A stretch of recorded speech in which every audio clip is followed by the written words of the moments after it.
একটা কথা বলছি, খুব মন দিয়ে শুনবেন।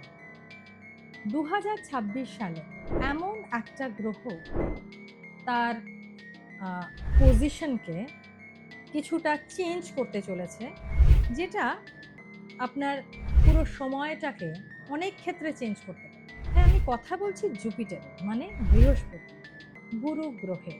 আপনি হয়তো ভাবছেন আমার জীবনে তো কিছুই চেঞ্জ হচ্ছে না। কিন্তু আমি গ্যারান্টি দিয়ে বলছি, এই যে জুপিটারের শিফটিং, এটা কিন্তু কাউকে হঠাৎ ফিনান্সিয়াল বেনিফিট দেবে, কারুর হয়তো বিয়ে ঠিক হয়ে যাবে, আবার কারুর জীবনে কিন্তু আবার সমস্যাও আসতে পারে। আজকে আমি দিব্যশ্রী আপনাদের বলবো জুপিটারের শিফটিং, সেটা যে কোনো শিফটিং হতে পারে, আপনি শুধু এই সময়কার কথা ভাববেন না, সেটা রাশিগত, নক্ষত্রগত, ডিগ্রিগত, বা রেট্রোগ্রেড থেকে মার্গী হচ্ছে, মার্গী থেকে রেট্রোগ্রেড হচ্ছে, এরকম শিফটিং এও কিন্তু এরকম এফেক্ট হয়। তো কোন কোন রাশির জন্য জ্যাকপট হয় এই ধরনের শিফটিং এ, আর কারা একটু সাবধান থাকবেন এবং কি করলে এই সময়টাকে নিজের পক্ষে নিয়ে আসবেন, আজকে সেটা নিয়েই বলবো। আজকের ভিডিও কিন্তু শুধু আজকের জন্য নয়, জুপিটার যখন যখন শিফটিং করবে, যে কোনো শিফটিং করবে, এই ধরনের চেঞ্জই আসবে। সেই জন্য এই ভিডিওটাকে খুব ভালো করে মন দিয়ে দেখে রাখুন। জুপিটার বা বৃহস্পতি কিন্তু শুধুমাত্র একটা গ্রহ নয়, এটা আপনার ভাগ্য, আপনার জ্ঞান, আপনার টাকা পয়সা, এমনকি আপনার ম্যারেড লাইফেও অনেকটা এফেক্ট নিয়ে আসে। যখন বৃহস্পতির এরকম শিফটিং হয়, তখন ইউনিভার্সের এনার্জি শিফট হয়ে যায়। মানে ধরুন, আপনি এতদিন ধরে চেষ্টা করেই চলেছেন, কিন্তু কিছুই হচ্ছে না। হঠাৎ একদিন দেখলেন কাজটা হয়ে গেল, লোকজনও আপনাকে হেল্প করতে শুরু করে দিল, টাকা পয়সাও আসতে শুরু করে দিল। এটাই হচ্ছে বৃহস্পতির এফেক্ট, হঠাৎ করেই হয়ে যায়। এবং এটা কিন্তু হতে আমি দেখেছি এই ধরনের কিছুটা শিফটে, যে কোনো শিফট, বৃহস্পতি একটু নড়াচড়া হলেই, শিফটিং হলেই কিছু একটা বরদান নিয়ে আসে। এবার আসল প্রশ্ন হচ্ছে, এর থেকে কারা কারা লাভবান হবেন।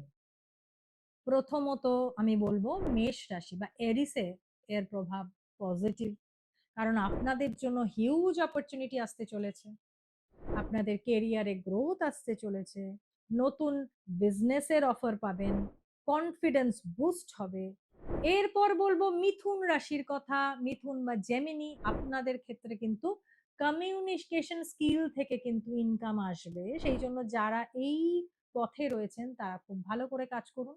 ইউটিউব বা সোশ্যাল মিডিয়া বা মার্কেটিং, এতে কিন্তু সাকসেস আসবে। হয়তো দেখা যাবে অনেকদিন ধরে কাজটা করছেন, সেইভাবে ভাইরাল হতে পারছেন, এই সময় কিন্তু অনেক পজিটিভ দিক দেখতে পাবেন। এরপর বলবো সিংহ বা লিও, আপনাদের রেসপেক্ট বাড়বে, লিডারশিপ রোল অ্যাকসেপ্টেড হবে, প্রমোশন পাবেন।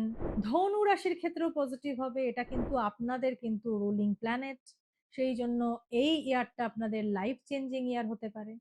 একটা কথা মনে রাখবেন, যখন বৃহস্পতি ফেভার করে, তখন কিন্তু হার্ড ওয়ার্কটাও মাল্টিপ্লাই হয়ে যায়। এবার কারা কারা কেয়ারফুল হবেন, কারা একটু সাবধানে থাকবেন, তাদের কথাটা এবার বলি। প্রথমে আমি বলবো কন্যা রাশির কথা। কন্যা বা ভার্গো যারা, তাদের কিন্তু ওভার থিঙ্কিংটা বাড়বে, ডিসিশন নিতে কিছুটা ভুল হতে পারে। নেক্সট হচ্ছে মকর রাশি বা ক্যাপ্রিকর্ন, আপনাদের কিন্তু টাকা আটকে যেতে পারে, কাজে ডিলে আসতে পারে।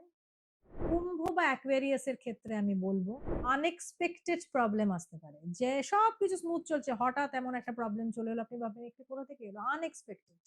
মেটেরিয়াল মেটেরিয়াল প্রবলেম কিছুটা আসতে পারে, যার থেকে মেন্টাল স্ট্রেস আসবে। একটা জিনিস ক্লিয়ার করে বলা দরকার, এটা কিন্তু পার্মানেন্ট নয়, এটা শুধু একটা ফেজ, আর আপনি চাইলে এটাকে কিন্তু আপনি কন্ট্রোল করতে পারবেন। আমি একটা রিয়েল লাইফ এক্সাম্পল বলছি, আমি তো অনেক দিন ধরে প্র্যাকটিস করছি, মোটামুটি 23 বছর ধরে, 23 প্লাস। আমার এক ক্লায়েন্ট আছেন এখনো, তার 2 বছর ধরে বিজনেসে লস চলছিল একটা টাইমে, কিন্তু বৃহস্পতির যেই ট্রানজিটটা চেঞ্জ হলো, সঙ্গে সঙ্গে 1 মাসের মধ্যে 3টে অর্ডার। তাই বলছি টাইমিংটা কিন্তু খুব important, time is everything.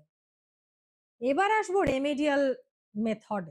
Remedy মানেই তো আমি সবসময় বলি কিছু ধারণ করলাম, কিছু পরে নিলাম, অনেক খরচা করলাম, তা নয়। কি করলে আপনি এই ফেজে লাভ পাবেন সেটা হচ্ছে প্রতি বৃহস্পতিবার হলুদ বস্ত্র পরুন, গরুকে কলা খাওয়ান এবং একটা মন্ত্র বলছি, ভেতর ভেতর এটা জপ করুন। ওম গ্রাং গ্রিং গ্রোং শাহ গুরবে নমঃ। এটা কিন্তু এনার্জি শিফট হতে অনেক মানে হেল্প করে। এবং বিলিভ রাখুন, বিশ্বাস রাখুন মনে। বিশ্বাস কিন্তু আপনাকে অনেক পজিটিভ এনার্জি দেবে। তাহলে দেখুন আপনার রাশি কি, এবং আমি যা যা এতক্ষণ ধরে বললাম তা আপনার রাশির ক্ষেত্রে কতটা প্রযোজ্য, কিভাবে আপনি সেটা কি ফেজে চলছেন, কিভাবে আপনি সেটাকে চেঞ্জ করবেন, আমি যা রেমেডি বললাম সেটা কিভাবে আপনি নিজে অ্যাপ্লাই করবেন, সেটা আপনি আমার ভিডিও থেকেই আজকে অনেক বুঝতে পারবেন আশা করি। ভিডিওটা ভালো লাগলে লাইক, কমেন্ট, শেয়ার এবং চ্যানেলটাকে সাবস্ক্রাইব করে পাশে থাকা বেল আইকনটি ক্লিক করুন যাতে এমন ভিডিও আপনার কাছে সবার আগে পৌঁছে যায়। নমস্কার।